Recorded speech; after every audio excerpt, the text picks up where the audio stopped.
नमस्ते दोस्तों, स्वागत है आप सबका हमारे चैनल में। हाजिर हूँ फिर से एक नई कहानी के साथ। कहानी कामयाबी। एक गुरु अपने शिष्य से अत्यधिक विकास से बहुत ही खुश थे। उन्हें लगा कि अब शिष्य का मार्गदर्शन करने की कोई ज़रूरत नहीं है। इसलिए उस शिष्य को एक दिन नदी किनारे बनी छोटी सी कुटिया में छोड़कर निकल पड़े। रोजाना सुबह स्नान के बाद शिष्य शेर की खाल से बने अपने कपड़े को सुखाने के लिए टांग दिया। यही एकमात्र वस्तु थी जो उसके पास थी। एक दिन चूहों ने उस शेर की खाल को कुतर डाला। यह देखकर शिष्य बहुत ही उदास हो गया। वस्त्र न होने के कारण वह दूसरे वस्त्र मांगने गांव वालों के पास पहुंचा। अगले ही दिन चूहों ने दूसरे वस्तु में भी छेद कर डाला।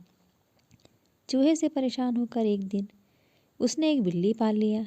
अब उसे समस्या चूहों से तो नहीं थी, लेकिन बिल्ली उसके लिए परेशानी का सबब बन गई।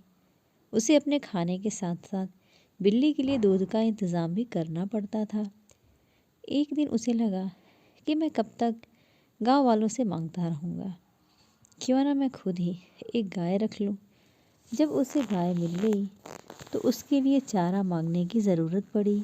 उसे लगा कि झोपड़ी में चारों ओर घास से इसका काम चल जाएगा, लेकिन इसमें उसके सामने गाय को चराने की समस्या खड़ी हो गई। गाय को चराने के चक्कर में उसे ध्यान के लिए पूरा वक्त नहीं मिल पा रहा था, इसलिए काम के लिए उसने आदमी रख लिया। अब सवाल आया कि काम पर निगरानी करने की। इसके लिए उस शिष्य ने एक महिला से शादी कर ली, जो इसके इन सारे कामों को निगरानी करती और उसके काम में हाथ बटाती। आगे चलकर ऐसा वक्त आया जब वह गाँव का सबसे धनी व्यक्ति बन गया। कई सालों बाद अचानक एक दिन गुरु उस गांव में पहुंचे। सब कुछ बदला हुआ देखकर वे दंग रह गए। उन्होंने देखा कि जहां कभी कुटिया हुआ करती थी, वहां आज एक आलीशान इमारत खड़ी है। उन्होंने एक नौकर से पूछा, क्या यह वही जगह नहीं है जहां कभी मेरा एक शिष्य रहा करता था? नौकर उन्हें कोई जवाब देता, इससे पहले ही गुरु का वह शिष्य हाजिर हो गया। गुरु ने पूछा, वत्स, आखिर ये सब क्या है?